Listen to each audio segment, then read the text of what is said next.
जीवाचं आणि शिवाचं मिलन होत नाही, ऐक्य होत नाही, तोपर्यंत आपल्याला भगवंताच्या त्या आत्मसाक्षात्काराची अनुभूती येणार नाही.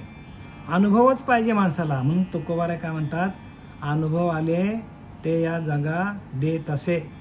तुकोबाऱ्यांना अनुभव आले आणि आलेले अनुभव त्यांनी त्यांच्या अभंगामध्ये लिहून ठेवले की ज्या अभंगाचा कधीही भंग होत नाही, म्हणून त्याला अभंग म्हणतात. आणि आपण त्या अभंगाकडे वळलो नसेल आयुष्यामध्ये, जन्माला आल्यापासून तुकोबाऱ्यांचा एखादा अभंग आपण वाचून त्याचा मतितार्थ काढला नसेल तर आपलं आयुष्य गेलं फुकट. कारण जगद्गुरु तुकोबारा आहेत ते. तुकाराम महाराज जगद्गुरु झाले. प्रत्यक्ष भगवंत त्यांच्या अंतःकरणामध्ये येऊन अभंगाचं लिखाण केलं आणि म्हणूनच ते बोलले की नाही, त्यांच्या गाथा सगळ्या बुडवल्या. पण त्यांनी असा पण मांडला, नदीच्या किनारी बसले आणि सांगितलं, देवा ह्या गाथा जर मी लिहिल्या असतील तर बुडू दे, पण देवा जर ह्या तू लिहिल्या असतील तर ते आपोआप वरती येऊ दे. भगवंताला काळजी लागली हो. भगवंतानी प्रत्यक्ष त्यांच्या आतमध्ये बसून त्या लिहिलेलं. तसं तुमच्या आतमध्ये परमात्मा आहे आणि तोच सगळं कार्य करतो. परमात्मा तुमच्या प्रत्येकाच्या प्रत्येक जीवाच्या आतमध्ये आहे. आपले ज्ञानवरा सांगतात की नाही, ज्ञानेश्वरीमध्ये, मी अधिष्ठिली या प्रकृती होय चराचराची या संभूती. प्रकृतीच्या प्रत्येक वस्तूला मी अधिष्ठान आहे. गवतामध्ये मी आहे, मुंगीमध्ये आहे, किड्यामध्ये आहे, झाडामध्ये मी आहे, प्राण्यांमध्ये, पशूमध्ये, पंचभूतांमध्ये मी आहे. सगळीकडे मीच भरलेला आहे. आणि असा जोपर्यंत साधकाचा भाव होत नाही तोपर्यंत केलेली भक्ती व्यर्थ आहे. व्यर्थ. सगळीकडे परमात्मा भरलेला आहे. हे संपूर्ण ब्रह्मांड तो चालवतो. 24 तासामध्ये बरोबर पृथ्वी एक प्रदक्षिणा घालते. मग ही प्रदक्षिणा कोण घालवणारी शक्ती काय? तर तो परमात्मा आहे. सूर्याला बरोबर चालवतो, नवग्रहांना बरोबर चालवतो. ही शक्ती व्यापक आहे आणि तीच शक्ती आपल्यामध्ये आहे, सूक्ष्म रूपाने आहे. म्हणून प्रत्येकाने अभ्यास करा. स्थूळाचा अभ्यास आहे, सूक्ष्माचा अभ्यास आहे, कारणदेहाचा अभ्यास आहे, महाकारणदेहाचा अभ्यास आहे आणि ज्ञानकैवल्याचा. या अभ्यासातूनही ज्ञान होतं. वाचून ज्ञान होत नाही, ऐकून ज्ञान होत नाही. वाचण्याला आणि आपल्याला ऐकण्याला त्याच्या मागे साधनेचं सामर्थ्य लागतं. साधननिष्ठ असलं पाहिजे. आपण सकाळी उठून रोज आपण भगवंताचं एका जागेवर बसून ध्यान करायला पाहिजे. आताच ताईने सांगितलं की नाही, नाना तीर्थे नाना देशी कष्ट तो जावे पहावयाशी.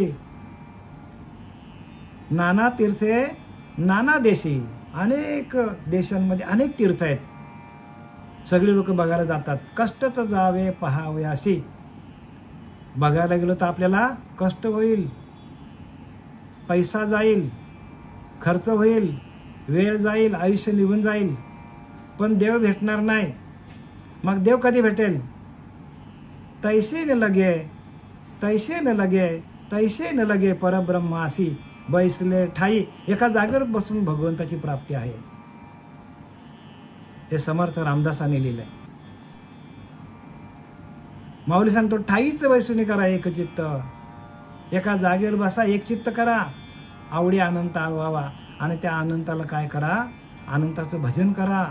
अनंत ब्रह्मांडा खालू ते, अनंत ब्रह्मांडावरू ते, तेने विन कुठे रिता ठाव नाही. समर्थ रामदास सांगतात. अनंत ब्रह्मांड आहेत. एकच सूर्य नाही, असे काही सूर्य आहेत. एकच ब्रह्मांड नाही, असे अनेक ब्रह्मांड आहेत. त्या अनेक ब्रह्मांडाच्या खालून वरतून तो परमात्मा भरलेला आहे. अनंत ब्रह्मांडा खालू ते, अनंत ब्रह्मांडा वरू ते, तेने विन कोठे रिता ठाव नाही.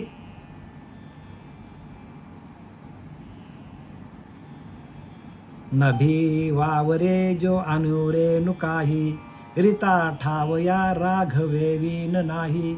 समर्थ रामदासाने लिहिले, जे नभामध्ये जो अणुरेणू आहेत त्याच्यामध्ये पण तो परमात्मा आहे. म्हणजे सगळीकडे भरलेला परमात्मा आहे आणि आपण त्याला फक्त आणि फक्त मंदिरातच शोधतो. म्हणजे आपण किती आपल्याकडे अज्ञान आहे. आणि हा अज्ञान काढण्यासाठी प्रत्येकाने शास्त्र वाचा, श्रीगुरूंना शरण जा, श्रीगुरूंच्या पायाची सेवा करा. मग ते श्रीगुरू तुमच्या डोक्यावर हात ठेवून तुम्हाला प्रकाशित करतील.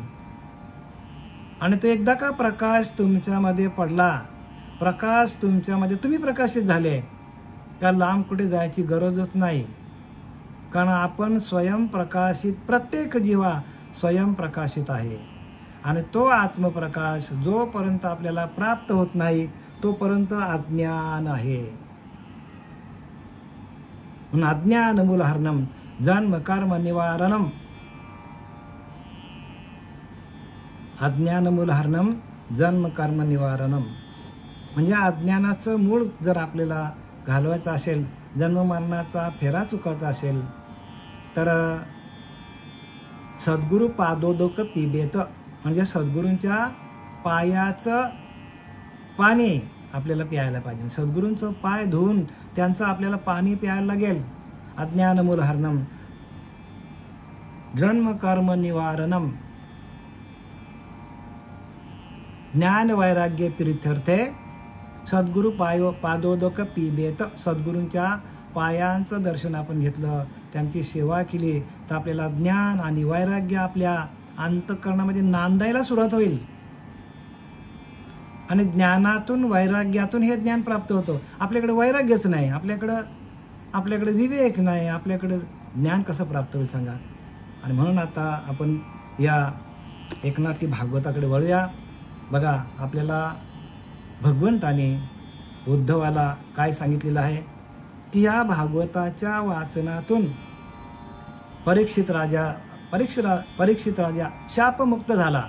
तसं आपल्याला पण या भागवताच्या ऐकण्यातून, श्रवणातून आपल्याला आपला जन्म मरणाचा फेरा चुकवता येईल 100%. शुकमुनीने सांगितलं की नाही भागवत परीक्षित राजाला.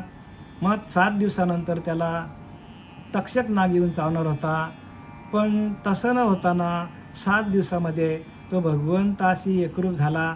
आणि 7 दिवसांनी काय झालं, त्याला भगवत प्राप्ती झाली. तसं आपल्याला 7 दिवस आठवड्याचे आहेत.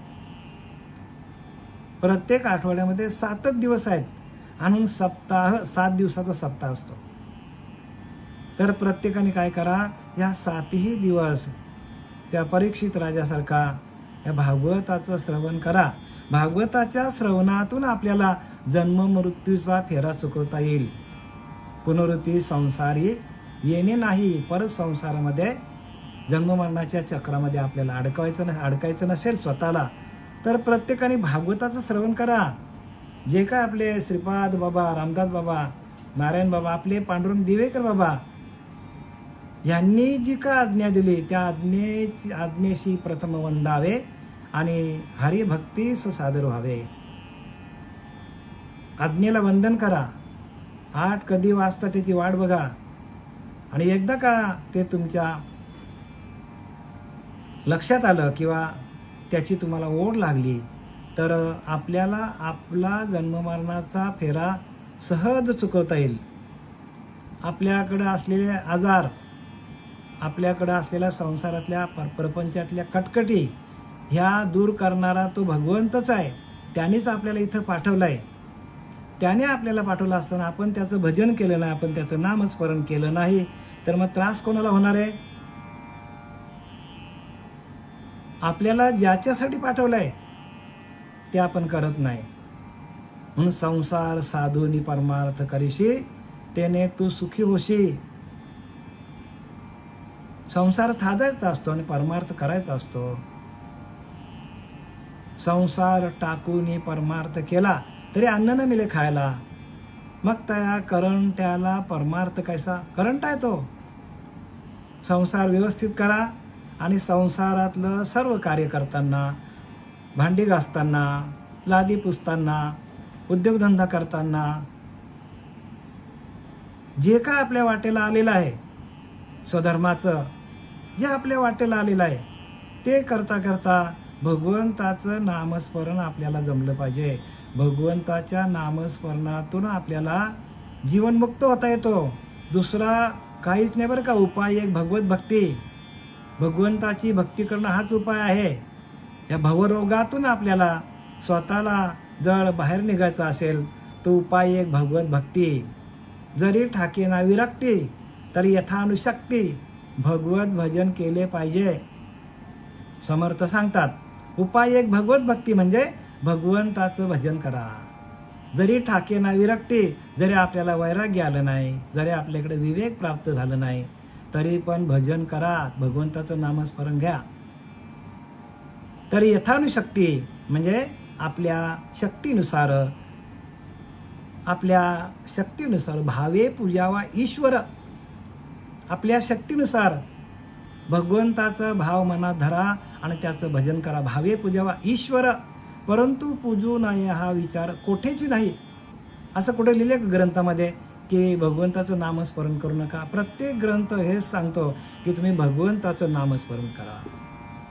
नामस्मरणे निरंतर तेच जाणारे पुण्य शरीर. पुण्य शरीर तेच आहे की ज्याचा अखंड हरिनाम चालू आहे, त्याला पुण्य शरीर म्हणतात. पुण्य म्हणजे दान करणं, हे करणं, ते करणं नाही बरं का. पुण्य म्हणजे तेच नामस्मरणे निरंतर ज्याचं अखंड भजन चालू, अखंड नामस्मरण चालू आहे, तोच शरीर पुण्यवान. नाही तर एखादा माणूस म्हणतो मी खूप दान केलं, अमुक केलं, तमुक केलं, ते पुण्य आहे, पण ते पुण्य आपल्याला तिथपर्यंत पोहोचवणार नाही. मग आपल्याला भगवंतापर्यंत पोहोचवणारं पुण्य असेल तर ते नामस्मरण निरंतर म्हणजे एक क्षण पण आपलं भगवंताचं नामस्मरण राहिलं नाही पाहिजे. आता आपण ग्रंथाकडे वळूया. एकनाथी भागवत अध्याय 22 आणि श्लोक क्रमांक 53 आहे. आणि त्यातली ओवी क्रमांक आपल्याला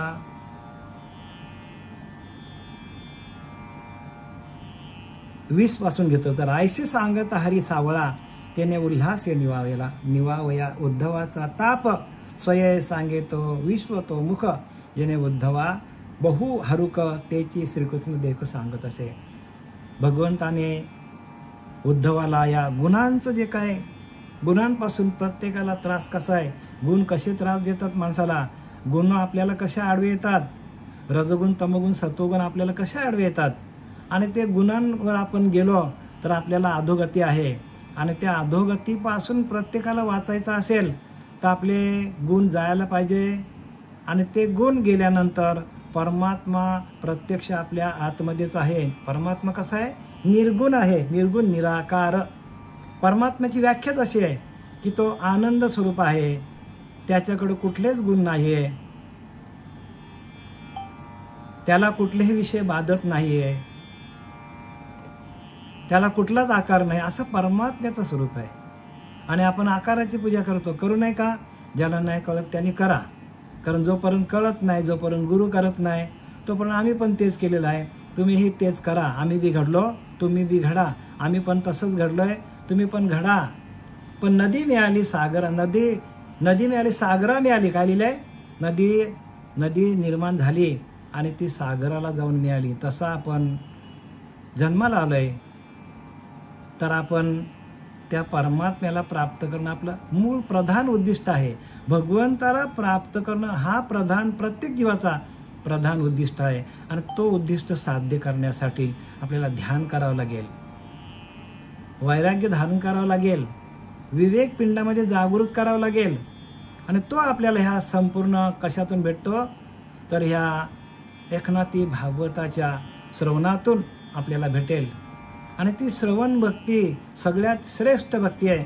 आणि ती श्रवण भक्ती सर्व भक्तींचा पाया आहे. कारण पहिला श्रवण आहे. श्रवण, कीर्तन, विष्णुस्मरण, पादसेवन, अर्चन, वंदन, दास्य, सख्य आणि मग आत्मनिवेदन आहे. तर पहिली भक्ती जर आपल्याला जमली नाही श्रवण, तर आपण आत्मनिवेदनपर्यंत कसं काय पोचणार? आणि म्हणून रोजच्या रोज श्रवणाला या. श्रवण केल्याने सगळं प्राप्त आहे. आणि म्हणून इथं काय सांगतात, या 53व्या श्लोकाचा शेवटची ओवी सांगते की भगवंताने उद्धवाला जे ज्ञान सांगितलं की गुणांचा खेळ सगळा माणसाच्या जीवनामध्ये माणसाला त्रास देणारे गुणच आहेत, आणि ते गुण काय कुठे येतात तर त्या अंतःकरणामध्ये आहेत, मनाकडे आहेत. आणि ज्या वेळेला आपल्या मनामध्ये असलेले विकार, गुण पण हे विकार आहेत बरं का, गुण पण विकारांनीच भरलेले आहे, विकार आहेत. गुण कोणाकडे आहेत तर मनाकडे आहेत, आणि गुण म्हणजे पण विकारामध्येच मोडतात. रजोगुण तर सांगायलाच नको, किती माणसाकडे किती लालसा असते माणसाकडे. करोडो रुपये असले तरी अजून त्याला असं वाटतं अजून पैसा कमवा, कारण कमवलेला पैसा, कमवलेलं धन, कमवलेली संपत्ती आपल्या बरोबर येत नाही असं माहीत असतानाही तो काय करतो, अजून पैसा कमवा, अजून पैसा कमवा. म्हणजे ही सत्तेची लालसा पण शेवटपर्यंत माणसाला सुटत नाही, आणि ती सत्तेची लालसा माणसाला परत परत जन्माला घालते. म्हणून आपल्याकडे सत्वगुण वाढला पाहिजे. सत्वगुणातून भगवंताचं भजन होतो, आणि ते सत्वगुण वाढण्यासाठी आपल्याला जी दिलेली उपासना आहे, जो आपल्याला अनुग्रह दिलेला आहे, त्या अनुग्रहाचं चिंतन सातत्याने करा. ते अनुग्रह काय करतो, आपल्याकडले वाईट विचार घालवतो आणि आपल्या आत्मतत्वाकडे, आत्मदेवाकडे आपल्याला आणतो. आणि एकदा का आपण आत्मदेवाशी आपण एकरूप झालो की आपल्याकडचे सगळे वाईट विचार पळून जातात. भगवंताशी एकरूप झाल्यानंतर भगवंत आनंद स्वरूप आहे, भगवंत निर्मल आहे, आणि आपण त्या भगवंताशी एकरूप झालो तर आपण निर्मल होणार नाही का, आपल्याला ते आनंद मिळणार नाही का. मग आपला परमात्मा आनंद स्वरूप हाच आपला परमात्मा आहे, आणि आपण त्याला सोडून बाकी सर्व करतो, आणि आपण आनंदामध्ये जगत नाही. ह्याला कारण काय तर आपल्याकडे असलेला आनंद स्वरूप अवस्था जो परमात्मा आहे त्याची ना आपली भेट झाली नाही. आनंद हाच परमात्मा आहे. स्वमानसा स्वानंद घन अजन्मा तो तूच जाणं, समर्थ रामदासांनी लिहिलंय. स्वमात्मा स्वानंद घन, जो श्वास आपला जातो येतो जातो येतो. बघा भजन करून त्याचं आपल्याला आनंद किती मिळतो. आपल्याला त्या श्वासावरती भजन करा, किती आनंद आहे बघा. मग तुम्ही मला सांगा, अजन्मा तो तूच जाणं, समर्थ राम. म्हणजे जन्मानुजन्माचा तो ठेवा आपल्याकडे, तोच आनंद स्वरूप अवस्था आहे. पण आपण श्वासावर भजन करत नाही. आणि हे कोणी सांगितलंय, हे संतांनी लिहून ठेवलंय. हे साधूचे वचन सदृढ धरावे, साधूने सांगितलंय ते आपण धरत नाही. आपण भलतेच काय करत बसलो सगळा. संत आपल्यासाठी येतात ज्ञान द्यायला, पण आपण ते विचार घेत नाही. आता आपण या 22 अध्यायामधला 54वा श्लोक आणि त्यातील ओवी क्रमांक आहे 622. आपण वाचूया. आत्मा नित्यमुक्त अविकारी. बघा समोर कोणाचे वाक्य आहे ते, नाथ बाबा सांगतात आत्मा नित्य मुक्त आहे आणि अविकारी आहे. आत्म्याला कुठलेच विकार नाही. आत्मा कसा आहे, नित्य मुक्त आहे आणि त्याच्याकडे कोणतेही विकार नाही. बघा विकार कोणाकडे, ते मायेकडे आहे. आणि आपण आत्मतत्वाला धरतच नाही, आत्म्यापर्यंत जातच नाही. आपण आपले भजन मायेपर्यंत आहे, आपले भजन मनापर्यंत आहे. मनाचाच खेळ चाललेला आपला. आले मना आणि गेले दुकाना. जसं वाटेल तर आपल्या आपल्या मनाने माणूस भक्ती करतो. पण संतांनी लिहिलं काय त्याचं जरा वाचन करा, त्याचं श्रवण करा. संत आपल्यासाठी आले. संत कशासाठी आले, तुम्हा आम्हाला ज्ञान देण्यासाठी आले. भजन कसं करायचं देवाचं ते सांगण्यासाठी आलं. भगवंताची ओळख करून देण्यासाठी संत आलेले. म्हण तेची संत ज्यांचा हेत विठ्ठली. बघा नेनती काय टानाटोना नामस्मरणा वाचुनी. संत फक्त हेच सांगतात की तुम्ही काही करू नका, तुम्ही नामस्मरण करा. भगवंताच्या नामस्मरणातून हे ज्ञान होतं. भगवंताचं नामस्मरण हेच आपल्याला भगवंताशी एकरूप करतो.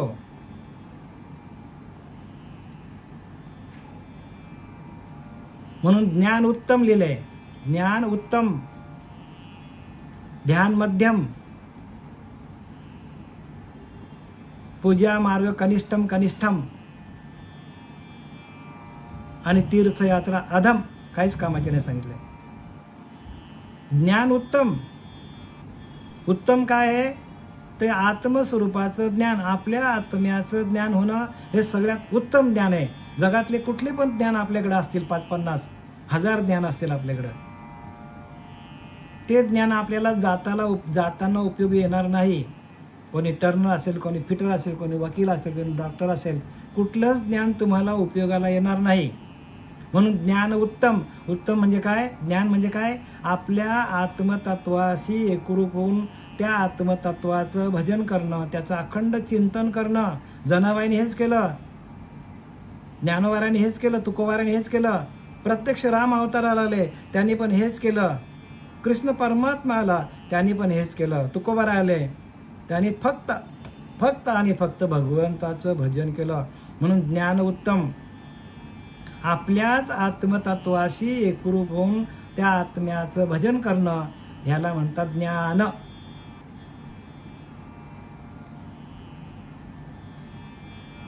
आणि ते उत्तम सगळ्यात. ज्ञान उत्तम, ध्यान मध्यम म्हणजे त्या आत्मतत्वाशी एकरूप होऊन, त्या आत्मतत्वाशी एकरूप होऊन त्याचं, त्या परमात्म्याचं ध्यान करणं हे मध्यम सांगितले. मध्यम म्हणजे ज्ञानाला किती किंमत? आपल्या आत्मस्वरूपाशी एकरूप होऊन ध्यान करणं हे मध्यम. आणि पूजा मार्ग कनिष्ठम कनिष्ठम, पूजा मार्ग सगळ्यात काही खालची लेवल धरली आहे संतांनी. आणि तीर्थयात्रा अधम म्हणजे तीर्थयात्रा काहीच कामाची नाही. हे आम्ही सांगत नाही बरं का, संतांनी लिहून ठेवलंय.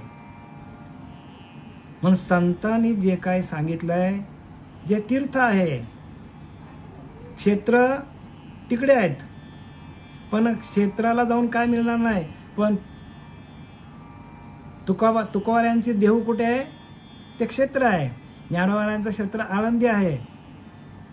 भक्त पुंडलिकाचं क्षेत्र कुठलं आहे? पंढरी आहे. पण त्यांनी तीर्थ जे आहे, त्या ज्ञानोबारायांनी ज्ञानेश्वरीत लिहिलं, तुकोबारायांनी गाथेमध्ये लिहिलं. सगळ्या संतांनी जे काय तीर्थ आहे ते तीर्थ त्यांनी आपल्या गाथेमध्ये आलेले अनुभव लिहून ठेवले. आणि आपण तीर्थ, सद्गुरू पादोदक पिबेत, आपण तीर्थाचं पाणी प्यायचं तर आपण कुठे जातो? क्षेत्राला जातो. मग तीर्थी धोंडा पाणी लिहिले की नाही? क्षेत्राला गेल्यावर धोंडा आणि पाणीच आहे. तिथं गेल्यावर दगड असणार आणि त्या दगडावर आपण पाणी व्हायचं. पण देव रोकडा सज्जनी, देव कुठे आहे? सज्जनांच्या संगतीमध्ये परमात्मा आहे. आणि ते सज्जन तुम्हाला भेटले पाहिजे. जगामध्ये सज्जन भेटणं म्हणजे भाग्याचा उदय, ते हे जोडी संत पाय. तुमच्या भाग्याचा, तुमचं भाग्य उदयाला आलं तर संतांचं पाय जोडले जातात. संत भेटले पाहिजे. हो, जगामध्ये भरपूर काय परमार्थ चाललेला आहे, भरपूर पंथ निघाल्यात, पण संत नाही. संत आपल्या आतमध्ये शांत करतात आपल्याला. आणि शांती हेच परमात्मा आहे. शांत राहून त्या परमात्म्याचं भजन करणं म्हणजे परमात्मा तत्वाशी एकरूपाने, हीच भक्ती खरी आहे. आत्मा नित्य मुक्त अविकारी. काय लिहिलंय? आत्मा कसा आहे? मुक्तच आहे. हो, आत्मा नित्य मुक्त अविकारी. आत्म्याला कुठलेच विकार नाही. मग आपल्याकडं विकार असतील याचा अर्थ आपण त्या आत्म्याशी समरस एकरूप झालेलं नाही आहोत. आत्मा आपल्या आतमध्ये आहे. मग आपल्याकडे विकार आहेत, आपल्याकडं विषय आहेत, आपल्याकडे राग आहे, काम आहे, क्रोध आहे, लोभ आहे, मोह, दंभ, संशय, चिंता आपल्याकडे आहेत. म्हणजे याचा अर्थ आपण त्या आत्मतत्वाशी, आत्मदेवाशी एकरूप झालेला नाही आपण. हो, मुक्तची होता परी बळेची झाला बद्ध, घेऊन छंद माझे माझे. तुकोबारा सांगतात, मुक्तची होता परी बळेची झाला बद्ध. आपण मुक्तच आहोत, पण आपण आपल्याला बद्ध करून टाकलेलं. आपण आपल्या मनाने, आपल्या प्रपंचाने, आपल्या विचाराने, आपण बद्ध झालोय, बांधलोय आपण त्या विषयामध्ये. घेऊन छंद माझे माझे, माझी बायको, माझी मुलं, माझा संसार, माझा पैसा, माझा अडका, माझी सत्ता, हे सगळं माझं माझं माझं. आणि हे आपल्याला भ्रांतीचं ओझं आहे. आणि ह्याने काय केलं, आपल्याला बांधून टाकले. मुक्त आपण, तुम्ही आम्ही सगळे मुक्तच आहोत. आपला आत्मा मुक्तच आहे, पण त्या मुक्त अवस्थेला आपण विसरलोय. आणि आपण हे संसाराचं ओझं आपल्या अंगावर घेऊन आपण काय केलंय, बांधला गेलेल्या विषयामध्ये. आणि जोपर्यंत आपण मुक्त होत नाही, ते विषय बाजूला होत नाही. आणि बाजूला करण्याचं काम कोण करते, तर हे नाम करतो, नाम. आणि ते ध्यानाला बसून ज्ञानदेव म्हणे, हरिनामाचे शस्त्र, शस्त्र आहे ते, हरिनामाचे शस्त्र आहे. आणि ते शस्त्र एकदा आपल्या हातात आलं की आपण आपल्या आतमध्ये असलेले जे विषय आहेत, काम आहे, क्रोध आहे, लोभ आहे, मोह आहे, दंभ आहे, संशय आहे, चिंता आहे, ह्या सगळ्यांना आपण काय करतो, सगळ्यांना आपण चितपट करतो, नाश करतो सगळ्यांचा आपण. पण नाश करण्यासाठी आपल्याकडे हरिनामाचं शस्त्र पाहिजे. आणि ते शस्त्र देणारे सच्चिदानंद सद्गुरू पांडुरंग दिवेकर बाबा, श्रीपाद बाबा आनंद संप्रदायामध्ये आले. आणि त्यांनी आपल्याला ते नाम दिलं, ध्यानाला बसवलं. आणि म्हणून आपल्याला युद्ध जिंकता यायला पाहिजे. युद्ध आहे, प्रत्येकाला युद्ध जिंकता यायला पाहिजे.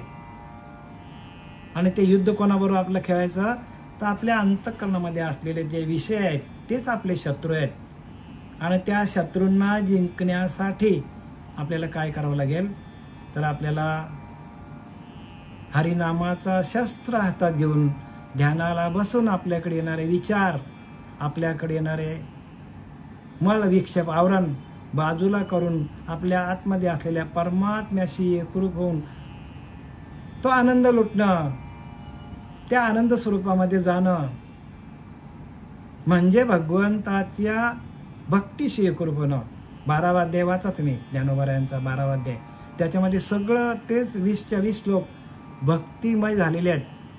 जर ते वाचले, त्याचं व्यवस्थित वाचन केलं, अर्थ समजून घेतला, तर तुमचं अंतःकरण भक्तिमय होईल, 100% होईल. आत्मा नित्य मुक्त अविकारी, ते तो संकल्प की जे विकारी. आणि आत्मा कशामध्ये बांधला गेलेला आहे, तर आपल्याकडे येणारे विचार, आपल्याकडे येणारे संकल्प विकल्प, आपण काय करतो, मनोरे असतो आपल्या विचारांच्या माध्यमातून. संसारातले मनोरे, भगवंताच्या भक्तीचे मनोरे, आपण फक्त मनोरेच रचतो. म्हणजे फक्त काय करतो, आपण कल्पनाच करतो. आणि कल्पनेच्या माध्यमातून भगवंत भेटत नाही. कल्पना जै सांडे तैची गा संन्यास योग घडे. म्हणजे कल्पना आपण टाकली पाहिजे, कल्पना मनातनं गेली पाहिजे. कारण भगवंत निर्विकल्प आहे, त्याच्याकडे कुठलीच कल्पना नाही आहे. आणि आपण काय करतो, कल्पनेचे देव पुजतो, त्यामुळे आपले भक्ती मार्ग चुकतो. शेवटची भक्ती आत्मनिवेदन आहे, तिथपर्यंत आपल्याला जावं लागेल. गेलो तर आपल्याला जन्ममरणाचा फेरा चुकवता येईल, अन्यथा आपल्याला अधोगती म्हणजे किडा, मुंगी, कुत्रा, मांजर, जे काय 84 लक्ष योनीला जावं लागेल. आणि त्या 84 लक्ष योनी चुकवायच्या असतील तर आपल्याला ह्याच देहामध्ये या भगवंताची प्राप्ती करून त्या भगवत तत्वाशी एकरूप होऊन भगवत भक्तीमध्ये दंग राहून आपल्याला आपला देह ठेवता यायला पाहिजे. त्या भजनाच्या आनंदातून आपल्याला देह ठेवता यायला पाहिजे. नाहीतर अंतकाली आपल्याला आपण केलेले कर्म, आपल्याला आपण केलेले वाईट कर्म, आपले केलेले चांगले कर्म हेच आपल्याला जन्माला घालतात, आपले गुणच आपल्याला जन्माला घालतात. म्हणून तर उद्धव नाचायला लागला की हे गुण आहेत, हेच माणसाला त्रास देतात. म्हणून ज्ञानोबा सांगतात, तू गुणत्रय त्या भेरी, मी माझ्या ऐसे न करी, एक आत्मसुख अंतरी विसंबोधनी. तू गुणत्रय त्या भेरी म्हणजे गुणांना टाक. रजगुण, तमगुण, सत्वगुण आहेत ना, या गुणांचा तू त्याग कर. ज्ञानोबा सांगतात, तू गुणत्रय त्या भेरी, मी माझ्या ऐशेने करी. हे गुण काय करतात, माझं माझं करायला लावतात. माझी बायको, माझी पोरं, माझं इस्टेट, माझी प्रॉपर्टी, सगळं सगळं मी करतात. पण हे आपल्याबरोबर येतो का? काही येत नाही आपल्याबरोबर, आणि आपण सगळं मी म्हणत बसलोय. तू गुणत्रय त्यावेळी मी माझ्या ऐसे न करी, एक आत्मसुखांतरी विसंबोधनी. जो आतमध्ये जो सुख भरलेला आहे तुझ्या, त्या सुखाशी एकरूप हो, आत्मानंदाशी एकरूप हो. आपला आत्मानंद हाच आपला स्वरूप आहे. त्या आत्मानंदाशी तू एकरूप हो आणि सर्व दुःखाचं निवारण कर. सगळ्या गुणांचं निरसन कधी होईल? आपल्याला आपल्याच आत्म्याची भेट झाली, आपल्याला आपल्या अंतरात्म्याची भेट झाली, तर आपल्याकडले गुण जातील, रजोगुण, तमगुण, सत्वगुण जातील. काम, क्रोध, लोभ, मद, मत्सर, दंभ, संशय, चिंता सगळे जातील, अहंकार जाईल, सगळंच जाईल आपल्याकडनं. एक भगवंताची प्राप्ती झाल्यानंतर सगळं आपल्याला आपल्या हातात येतो. हरियाला हाता, मग काय भय चिंता. आपल्या आत्मतत्वाशी, आत्मदेवाशी, आत्मस्वरूपाशी, आत्मानंदाशी एकरूप होणं. का आपण एकटाच जाणार आहे? प्रत्येक माणूस एकटा आलाय आणि एकटाच जाणार आहे. म्हणून एकट्याने एकांतात जा,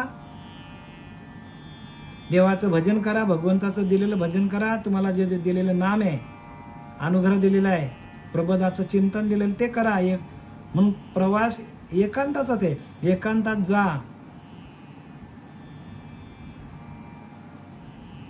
एकांतातलं सुख घ्या. जे मन इकडे तिकडे भरकटतं ना, धावतं ना, त्याला स्थिर करा. मनाकडे वासना आहेत, मनाकडे विकार आहेत, मनाकडे गुण आहेत, आणि ते मन ज्या वेळेला शांत होतो ध्यानातून, त्यावेळेला आपल्याच आत्म्याची आपल्याला भेट होतो आणि मग आपण व्यापक होतो.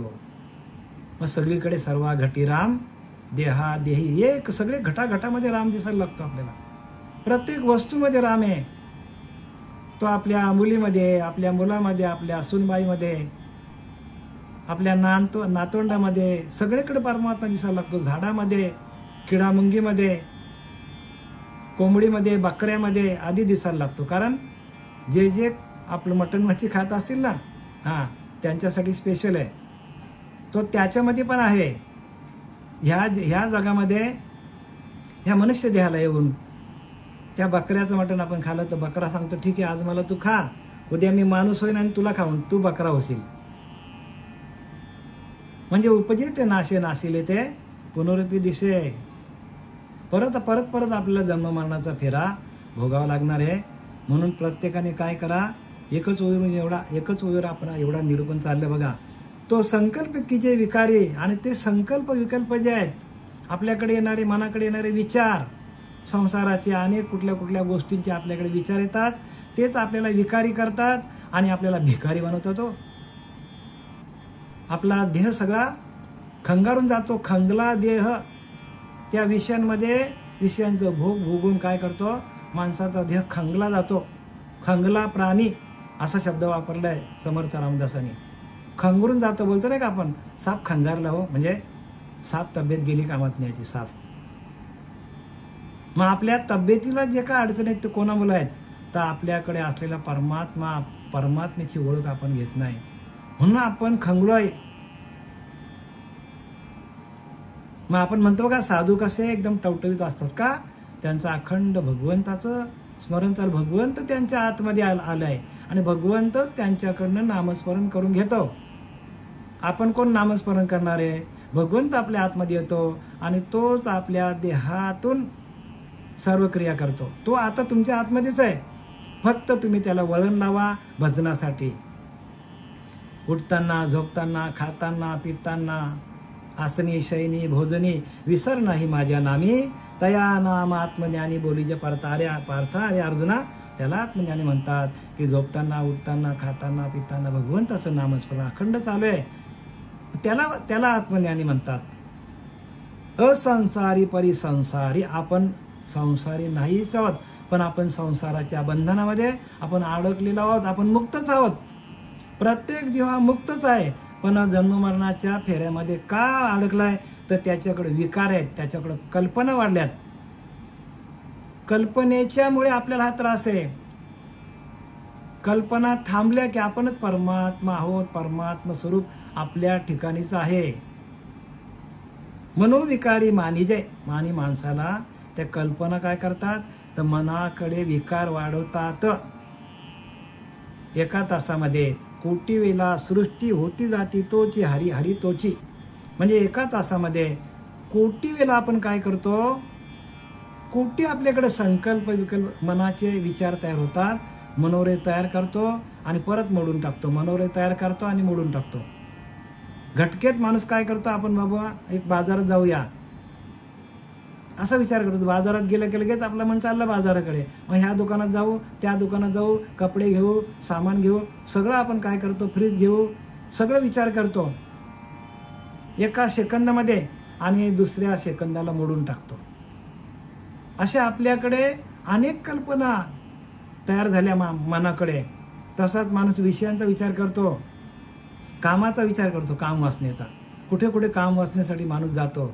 क्रोधाचा विचार करतो. एखादा माणूस वाईट बोलला असेल तर त्याला कसं मारायचं, त्याचं प्लॅनिंग कसं करायचं, त्याचं खून कसं करायचं वगैरे सगळ्या या मनाकडेच विकार आहेत सगळे. लोभाचा विचार, आज एक धंदा चालू केलाय, ₹1,00,000 उत्पन्न आहे, 50 लाखाचं उत्पन्न कसं होईल, करोडचं उत्पन्न कसं होईल. म्हणजे आपल्याकडे जे विचार आहेत ते भगवंताबद्दलचे नाही बरं का, विषयांचेच विचार आहेत.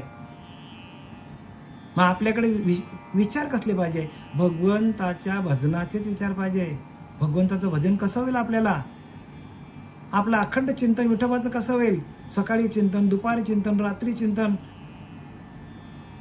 भगवंताचं नामस्मरण कसं होईल ह्याचा विचार केला तर आपल्याकडे हे विकार जे आहेत, हे गुण आहेत, आपल्याला त्रास देणार नाही.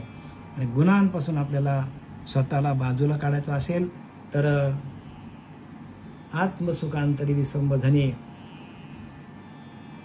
आत्म्याकडेच ते सुख आहे ना, त्या आत्म्यावरच आपण विषय आणून बसवतो. आणि तो अंतरीचा अंतरात्मा आपला परमात्मा आहे. आणि त्या परमात्म्याशी एकरूप होण्यासाठी आपल्याला सातत्याने भजन करायला पाहिजे. झालेली सेवा आपले सच्चिदानंद सद्गुरू पांडुरंग दिवेकर बाबा, सच्चिदानंद सद्गुरू श्रीपाद बाबा, सच्चिदानंद सद्गुरू रामदास बाबा, सच्चिदानंद सद्गुरू नारायण बाबा, सच्चिदानंद सद्गुरू रोहिदास बाबा, सच्चिदानंद नाना बाबा, सच्चिदानंद सद्गुरू आमचे गजानन महाराज सगळ्यांच्या चरणी समर्पित करत आहे. आणि आपण श्रोते मंडळी सगळ्यांच्या चरणावर झालेली सेवा मी समर्पित करत आहे. पुंडलिकावरदे हरी विठ्ठल, श्री ज्ञानदेव तुकाराम.